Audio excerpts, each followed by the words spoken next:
ummadda muslimiinta aan ka baryayo inay kaalmo iyo garab ayna siiyaan muslimka saacida dhib maanta yareena maanta caaciladan heysata qofka maanta u ordaay aabi u ordaay ma joogo ma jiro wax ka xanuun badan marka caruurtaada ay kugu hor dhibaataysan yihiin oo aadan waxba u qaban karin qoyskan xaaladoodu waxay tahay mid aad u murugsan sida kelmadu macna u leedahay kuwaasoo u baahan garab istaaga dadkooda Soomaaliyeed iyo muxsiniinta muslimiinta iyo Sacdiyo Maxamed Axmed oo hooyo 3 caruur leh kuna nool magaalada Jidda ee dalka Sacuudiga hooyadan caruurtoodu dhamaantood way wada xanuunsan yihiin isla markaana qaarkood waxay qabaan xanuuno halis ah hooyo Sacdiyo iyadoo lafsadeeda xanuunsanaya xundurtii banaanka kaga soo baxday taasoo loo sheegay in qaliin ay u baahan tahay balse qarashaadka qaliinka aysan awoodin sidoo kale canugeeda Ilyas ayaa mid isagu baan istaagi karin oo lafdhabarta qaloocu kaga jiro qaliinna u baahan hadii uusan xiran qalabkan miisaankiisa ayaa lumaya istaaga ayuuna ka dhacaya sidoo kale ma awoodo xitaa inuu laaco shay hoostiisa yaala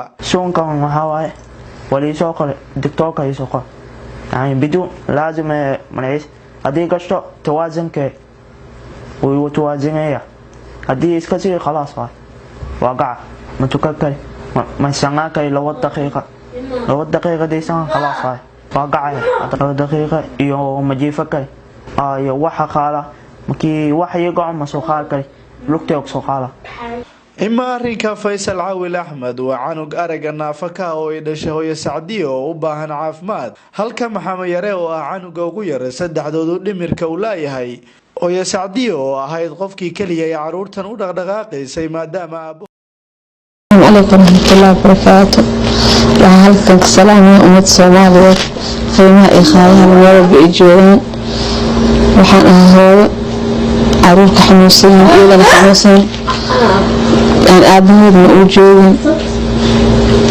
حنمكن يشعر إنه واحد طبعا هو خبنا عاوين كي عروس طبعا الظروف يعني ظروف الجيل عاوين صدرت مدة خدمها للمسلمين ولا عليهم الصومالي حق السنين وحي كلام كودا الدعوة كتري كلام المهاس الحنوسا آت إبسك الإبنيين سجود كده حتى صلاة دوح كده عسوق بسكرين أنا جهود حنوسا يعني عدانا برضو إحنا سون أشخين كده أنا حتى وأنا عم أجابيت وشخيناي الحمد لله وحي إلهي كان لهم دعوة وأمر إلهي كان وحي كران كينا وكتري كرتان عروت حنوسا بدنكم حال لها فتاك وحدونت أصاب حظه وماشي ذاك صوب حظه واللي يروح بعنتها إن ماشي اللي بقليه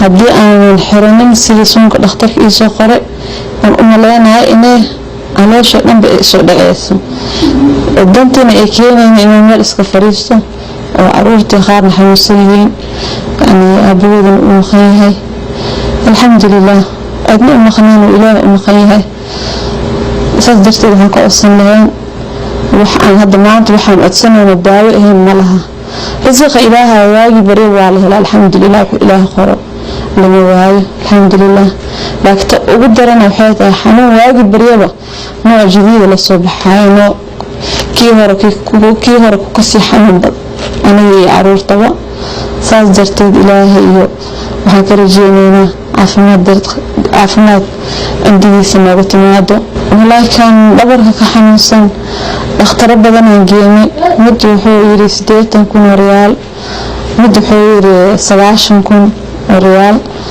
مد قدام بهذا أنجيمي مد بلا لو جوجو بقول 20 كون سو قره كان إيش كحنوسا السنة 22 كون عملية أنا هاي ما حنوستا ملفكي ميلا كتوري لكن حدث أصيب بدن ما 12 كون أها بس برضو waxaa yani korka iska sii saaran maahan kii ilmo aan loo wareegahay lahaan dalaba sano صدرت يعني كان كلا كيار محمدنا لنا مدح الشاع وباهيه راجو بالاختر نجي راجو بالاختر كل عقب بدنا كسو قري سأسكول على شيخي كنت دوري إلها عافين دونه اسم وقتك وقاعدته مبلغ الشاعة المسارة مبلغ وين المقضي يعني وحي اللي ساقبتنا ما بقدر نلشي صدرت إله كرجينا إنه عندي بس خير خبادت كولا الله مساعدان عثمان oo habaryar u caruurtan ayaa ah qofka hadda caawisa caruurtan maadaama walaasheed shaqadii ay gabtay waxay ka codsanaysaa ummadda Soomaaliyeed iyo dadka muxsiniinta inay garab istaagaan isla markaana caruurtan iyo hooyadood caafimaad loo helo. Assalaamu alaykum wa rahmatullahi wa barakaatuh. Magacaygu waa Umm Usmaan. waxaan dhashay gabadha hadda xanuunsaneed Saadiya Axmed. waxaan habaryar u ahay Faysal Ilyas Maxamed habaryar u ahay. xaaladooda aad iyo aad looga soo deeriyo dhibaato aad iyo aad u weyn haysato. xanuunkii haday ku tahay arsaaqada haday ku tahay dib aad u yareen haysto. magaaladan ku noolnahay waa Sacuudi Carabiya gaar ahaan Jidda misla Yemeniyan ku noolnahay. dhibaatada maanta aad iyo aad ugu weyn haysato waxaa ay gabadhi guriga hooyada u eed oo maanta xanuunsan banaanka kama soo shaqeysan karto. hadii banaanka ka soo shaqeysan lahayd nolol maalmoodkooda waxay u soo dhicin lahayd banaanka waxba kama keeni karto ma soo shaqeyn karto. wiilkii kale sidoo kale caafimaadkiisa aad iyo aad oo maanta u daran yahay u dhibaato badan yahay Ilyas ma wax ma soo qaadan karo. wax walba uu sameeyay maanta aad iyo aad ay dib ugu tahay.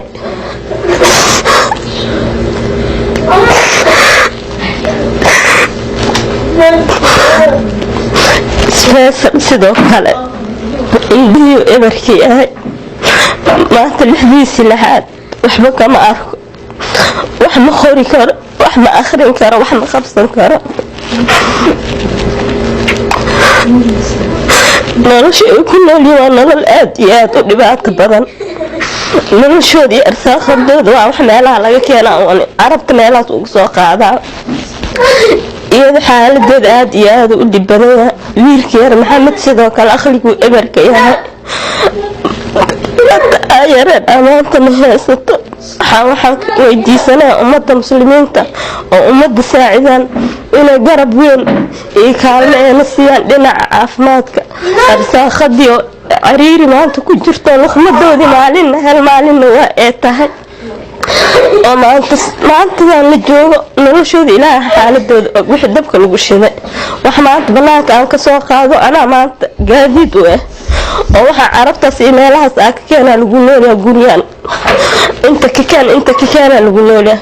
kiradii lama bixin karo kaarabada sidoo kale maalintii oo dhan mid wuxuu leeyahay dhabarkii xanuunay markaas iskala ooya. dhabarkii wax kama soo qabsan karo ma taagnaan karo ma fadhiisan karo ma tukan karo. marna aad iyo aad dhib u tahay. wiilka kale Faysal sidoo kale indhii wax kama arko. marmar habeenkii markuu musqusha soo baxay ilaa la wada maan musqusha ma aadi karo indhii waxba kama arko. Maxamed sidoo kale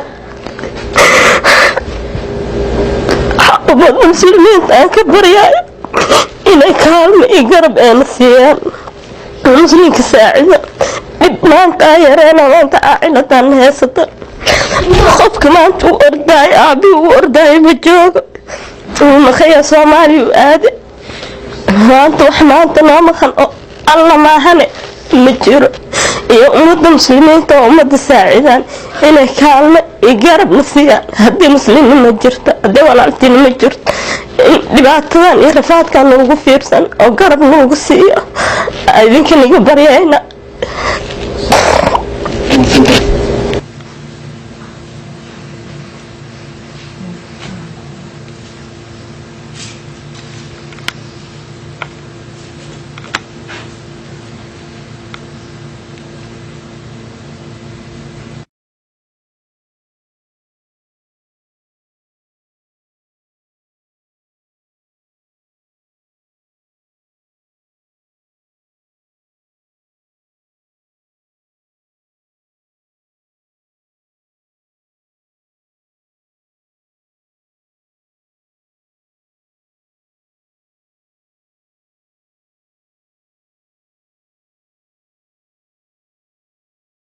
ku noolyihiin waa nolol aad iyo aad u dhibaato badan.